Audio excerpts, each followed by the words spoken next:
वालेकुम। Hope you all are well. जिस तरह हमने अपनी पिछली वीडियो में बैक्टीरिया के बारे में रीड किया, बैक्टीरिया के बारे में जाना कि बैक्टीरिया होते क्या हैं, मैं उस टॉपिक को दोबारा एक दफ़ा ओपन करती हूँ।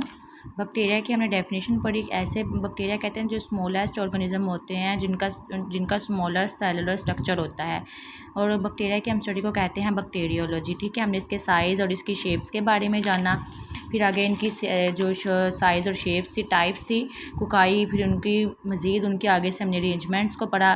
तो आज हम क्या पढ़ेंगे, बैक्टीरिया के सेल की क्लासिफिकेशन, मतलब बैक्टीरियल सेल का स्ट्रक्चर्स पढ़ेंगे। जो बैक्टीरिया का सेल है, यहाँ पे मैं साथ साथ लिखती जाती हूँ ताकि आपको इजी रहे।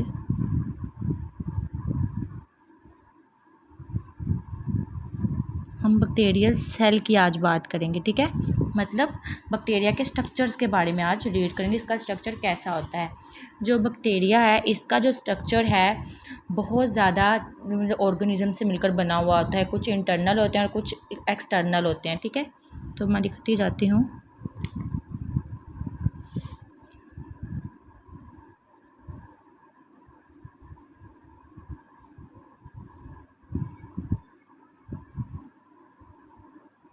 Bacterial cell is made up of various internal as well as external anatomical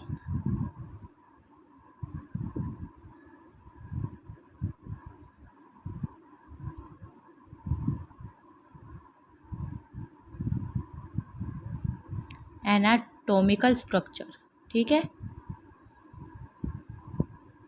इसका जो स्ट्रक्चर है बहुत ज़्यादा इंटरनल और इंटरनल के साथ साथ एक्सटर्नल एनाटॉमिकल स्ट्रक्चर के साथ मिलकर बना हुआ होता है। तो हम इसमें देखते हैं बैक्टीरियल सेल के इंटरनल और एक्सटर्नल स्ट्रक्चर्स के बारे में कि उसमें कौन कौन से इंटरनल स्ट्रक्चर प्रेजेंट है और कौन कौन से एक्सटर्नल स्ट्रक्चर प्रेजेंट है। इसमें दो तरह के स्ट्रक्चर्स प्रेजेंट होते हैं, एक होता है इंटरनल और एक होता है एक्सटर्नल स्ट्रक्चर, ठीक है। स्ट्रक्चर्स आ जाएंगे इनके साथ, स्ट्रक्चर्स, ठीक है।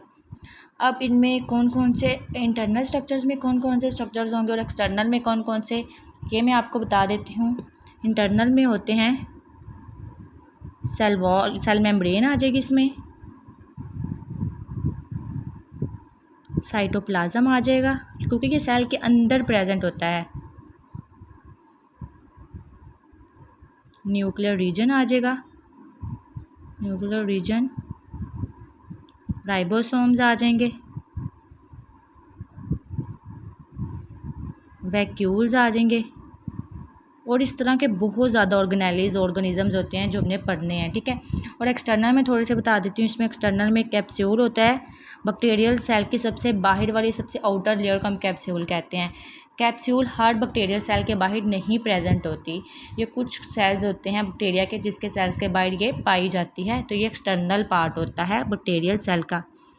फ्लैजेला भी बैक्टीरियल सेल का बाहर वाला पार्ट होता है, एंड पीली etc, ठीक है। तो हम आज शुरू करते हैं इंटरनल स्ट्रक्चर से कि इसमें इंटरनल स्ट्रक्चर कौन कौन से होते हैं। तो इंटरनल स्ट्रक्चर में हम सबसे पहले सेल मेम्ब्रेन को रीड करेंगे, सेल मेम्ब्रेन, सेल वॉल को, ठीक है। सेल वॉल क्या होती है? बेसिकली जो सेल वॉल है, it is the outer covering of bacterial cell. ये बैक्टीरियल सेल की सबसे आउटर कवरिंग होती है, but in absence of capsule. अगर बैक्टीरियल सेल जो हमारे पास है उसमें सेल वॉल पाई जाएगी तो उसमें कैप्सूल बाहर नहीं पाया जाएगा। सेल वॉल अगर नहीं प्रेजेंट होगी तो कैप्सूल प्रेजेंट होगी, ठीक है। तो जो कैप्सूल की एब्सेंट में सेल वॉल प्रेजेंट होती है, किसके अंदर? बैक्टीरियल सेल के अंदर। The cell wall is the outer covering of bacterial cell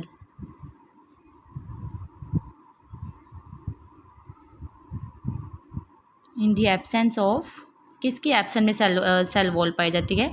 in the absence of capsule.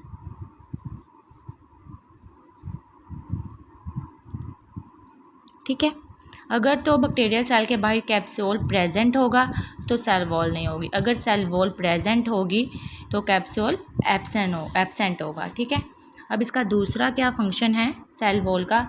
एक तो ये रिजिड होती है, रिजिड स्ट्रक्चर होता है इसका, it is the rigid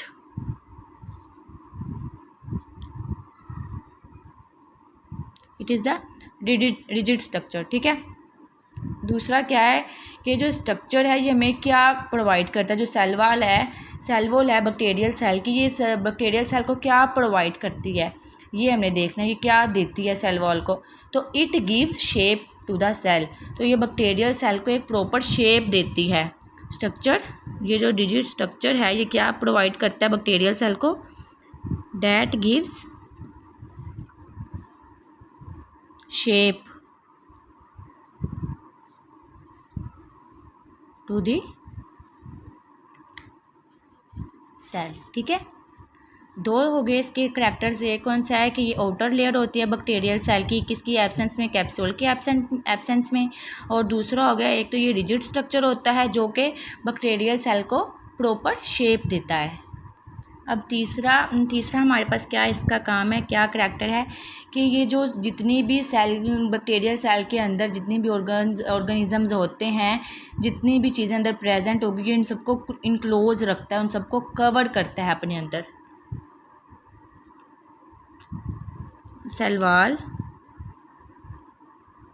इनक्लोजेस all internal parts of cell. साथ साथ मैं समझा भी रही हूँ, साथ साथ लिख भी रही हूँ ताकि आप लोगों के लिए आसानी हो जाए, इजी हो जाए। तो क्या इसका एक थर्ड हो गया इसका फंक्शन कि ये जो बैक्टीरियल सेल है इसके अंदर जितने भी पार्ट्स प्रेजेंट होंगे सेल वॉल उनको कवर करेगा, उनको इनक्लोज करेगा अपने अंदर। मतलब एक झिल्ली सी होती है जिसको हम सेल वॉल कहते हैं, यूँ उसके अंदर ऑर्गेनेलिज प्रेजेंट होगी ऑर्गेनिजम्स की। ठीक है, अब फोर्थ पे आ जाते हैं। फोर्थ क्या है हमारे पास? ये जो बैक्टीरियल सेल वॉल है, ये जो बैक्टीरियल सेल वॉल है ये क्या होती है? नेसेसरी होती है इसकी ग्रोथ के लिए और डेवलपमेंट के लिए। ठीक है, ये जो सेल वॉल है बैक्टीरियल की ग्रोथ के लिए और डेवलपमेंट के लिए नेसेसरी होती है। तो हम इसका यहाँ पे लिख देते हैं, द सेल वॉल, ठीक है, इज़ necessary to bacterial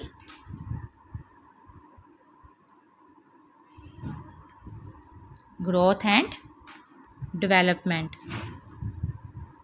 ठीक है, समझ आ गई? मतलब ये जो सेल वॉल है ये बैक्टीरिया की ग्रोथ और डेवलपमेंट के लिए काफ़ी होती है। ठीक है, अब इसका फिफ्थ करैक्टर हम देखते हैं कि इसका फिफ्थ करैक्टर क्या है।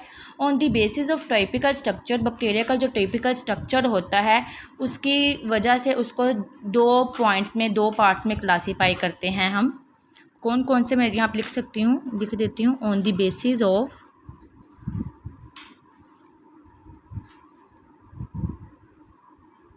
Basis of typical structure of bacteria और bacterial cells are classified into two parts. मैं यहाँ पे लिख देती हूँ किन पार्ट्स में। एक तो हो जाएगा ग्राम पॉजिटिव बैक्टीरिया में and the other one is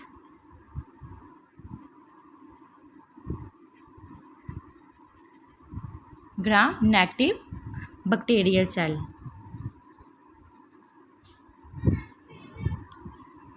ठीक हो गया। अब देखते हैं कि ग्राम पॉजिटिव और ग्राम नेगेटिव में क्या होता है। तो सबसे पहले तो मैं इसकी थोड़ी सी ग्राम पॉजिटिव और ग्राम नेगेटिव की थोड़ा सा शेप बनाती हूँ।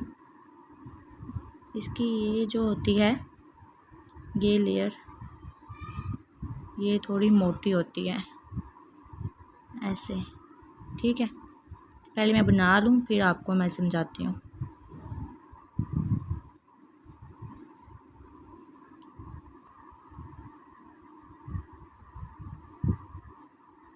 ठीक है। अब ये जो सबसे बाहर वाली है, इसको हम किस चीज़ का नाम देते हैं? पेप्टाइडोग्लाइकन का। ठीक है। जो ये वाली है, इसको हम नाम देते हैं पेरिप्लाज्मिक स्पेस। Periplasmic space. अब ये वाली है, ये जो लास्ट, ठीक हो गया। अब ये वाली है, इसमें प्लाज्मा मेम्ब्रेन, जिसे हम सेल मेम्ब्रेन की तरह कहते हैं, ये वाली है, इसको नाम दे देंगे हम प्लाज्मा मेम्ब्रेन का। प्लाज्मा मेम्ब्रेन का, ठीक है। इसी तरह इसके बारे में मैं आपको समझाती बाद में, पहले मैं यहाँ पे बना लूँ। अब एकदम हम ग्राम नेगेटिव की देखते हैं।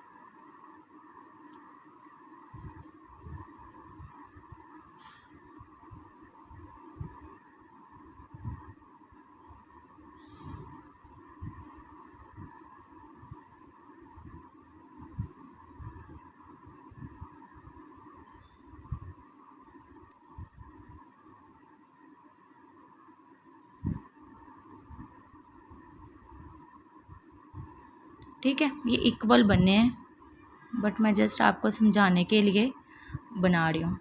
अब इसमें ये जो सबसे बाहर वाली है, ये है,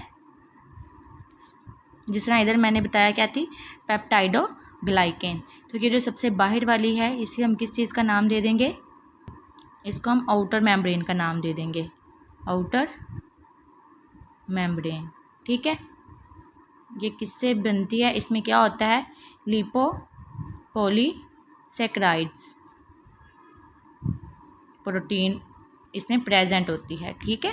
किसमें? आउटर मेम्ब्रेन में। ये सबसे बाहर वाली, उसकी जो सबसे बाहर वाली थी वो क्या थी? पेप्टाइडोग्लाइकेन। तो इसके सबसे पहले बाहर वाली कौन सी है? Outer membrane. अब इसकी हम ये बात करेंगे, इसकी ये क्या आ जाएगी? पेप्टाइडोग्लाइकेन। ठीक है। अब जो ये वाली है, ये तो अब जो ये एरिया खाली है, जो ये एरिया है, इनको हम नाम दे देंगे पेरिप्लाज्मिक स्पेस का। ये स्पेस इसमें प्रेजेंट होती है, पेरिप्लाज्मिक स्पेस। तो और प्लाज्मा मेम्ब्रेन कौन सी वाली होगी? ये वाली, ये होगी प्लाज्मा मेम्ब्रेन। ठीक हो गया। ये जो पेप्टाइडोग्लाइकेन है, ये जो लेयर है, ये थिक होती है किसके अंदर? ग्राम पॉजिटिव बैक्टीरिया के अंदर। ये जो बाहर वाली लेयर है पेप्टाइडोग्लाइकेन, ये थिक होगी as comparison to gram negative bacteria. ये क्या होगी? ये थिन होगी, ये वाली, ये थिन होगी। और इसकी आउटर लेयर का नाम है आउटर मेम्ब्रेन, जिसको हम कहते हैं लिपोपॉलीसेकेराइड प्रोटीन, जो इसमें प्रेजेंट होती है। ठीक है। इसका हम नेक्स्ट डिफरेंस देखते हैं। अब जो वो हमने ग्राम पॉजिटिव बैक्टीरिया थे, जो उसके आउटर मेम्ब्रेन उसमें प्रेजेंट होती है, आउटर मेम्ब्रेन इज प्रेजेंट। लेकिन ग्राम नेगेटिव में आउटर मेम्ब्रेन क्या होगी?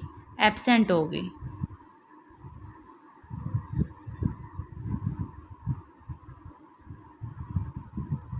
Is absent. ये है पॉजिटिव, ये है नेगेटिव।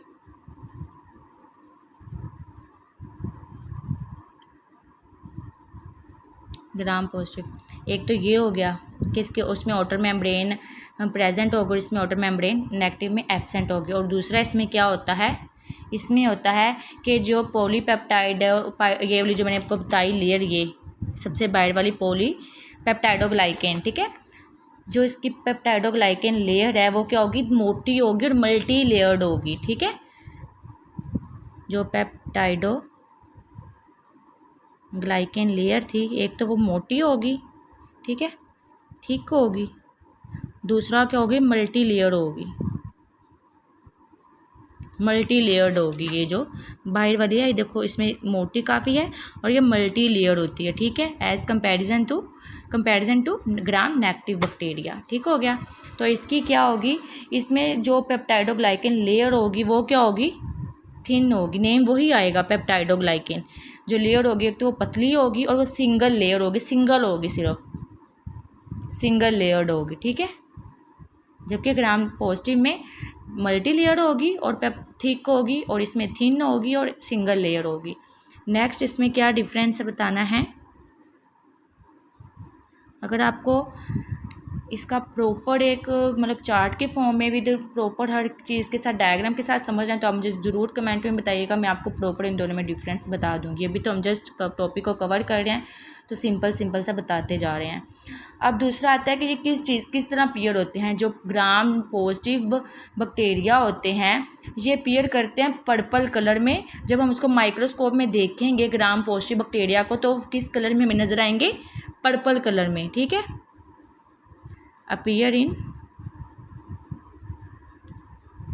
पर्पल कलर किसकी सूरत में, अंडर माइक्रोस्कोप की सूरत में, ठीक है। और ये फिर कैसे अपीयर होंगे, जब इन ग्राम नेगेटिव को अगर हम माइक्रोस्कोप में देखेंगे तो हमें ये शो होंगे पिंक कलर में,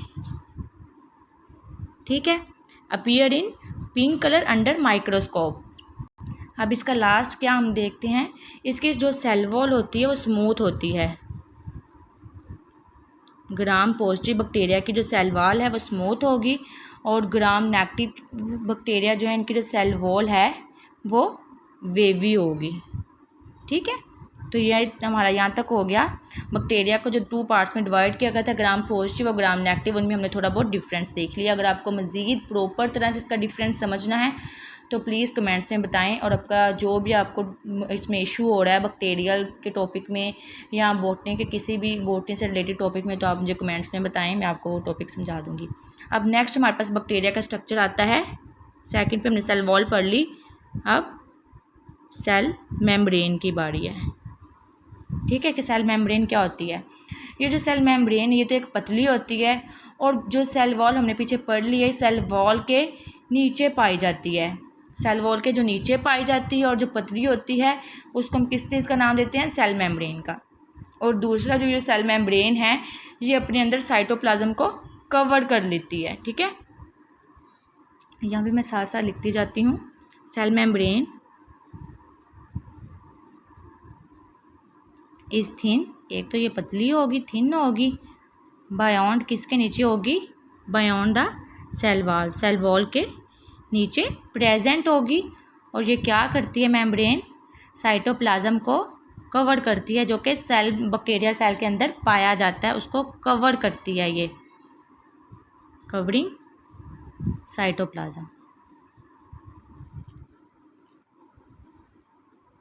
ठीक हो गया। ये इसका हो गया एक करैक्टर। अब हमने दूसरा देखना, दूसरा इसमें क्या होता है, ये जो सेल मेम्ब्रेन है इसे हम सेल मेम्ब्रेन तो कह सकते हैं, सेल मेम्ब्रेन तो होती है, इसके अलावा इसके 2 और नेम है। एक तो इसको हम प्लाज्मा मेम्ब्रेन भी कह सकते हैं, सेल मेम्ब्रेन के साथ साथ इसको हम प्लाज्मा मेम्ब्रेन भी कह सकते हैं। और एक और नाम है जिसे हम कहते हैं साइटोप्लाज्मिक मेम्ब्रेन, ठीक है। अगर पूछते साइटोप्लाज्मिक क्या होता है तो आपको पता होना चाहिए सेल मेम्ब्रेन को साइटोप्लाज्मिक कहते हैं और प्लाज्मा मेम्ब्रेन भी सेल मेम्ब्रेन को कहते हैं, ये तीनों इसी के नेम है। अब अगला पॉइंट इसका क्या है, ये जो सेल मेम्ब्रेन है ये क्या करती है, ये किससे मिलकर बनी हुई होती है। ये जो सेल मेम्ब्रेन है ये फॉस्फोलिपिड्स और प्रोटीन से मिलकर बनी हुई होती है और ये डबल लेयर होती है। एक तो ये होती है, इट इज़ बाइलेयर्ड स्ट्रक्चर होता है ये तो, ठीक है।